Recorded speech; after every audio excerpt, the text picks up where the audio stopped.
যুক্তরাষ্ট্রে প্রবেশ করতে হলে এবার আরও বেশি ব্যক্তিগত তথ্য জমা দিতে হতে পারে ভিসা ওয়েবার বা ভিসামুক্ত সুবিধাভোগী দেশগুলোর নাগরিকদের।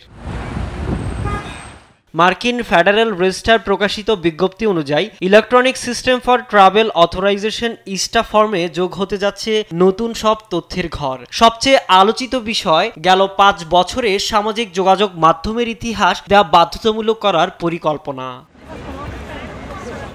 এখন পর্যন্ত ইস্টা আবেদনকারীরা বাবা মায়ের নাম, ইমেল ঠিকানা ও অপরাধ সংক্রান্ত তথ্য দিয়েই অনুমোদন পেয়ে আসছিলেন। এছাড়া সামাজিক যোগাযোগ মাধ্যমের ঘর যোগ করা হয়েছিল 2016 সালে, তবে তা ছিল ঐচ্ছিক। নতুন নিয়মে যুক্ত হচ্ছে গেল 10 বছরের ইমেল অ্যাড্রেস, 5 বছরের ফোন নাম্বার, পরিবারের সদস্যদের জন্মস্থান সহ আরও বিস্তারিত তথ্য।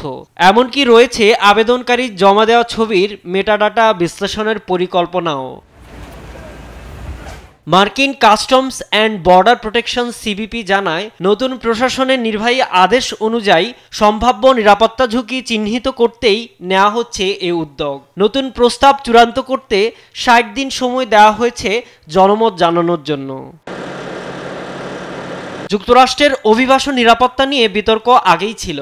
নতুন প্রস্তাব কার্যকর হলে ভ্রমণকারীদের ব্যক্তিগত তথ্য কতটা নিরাপদ থাকবে তা নিয়েই এখন বড় প্রশ্ন।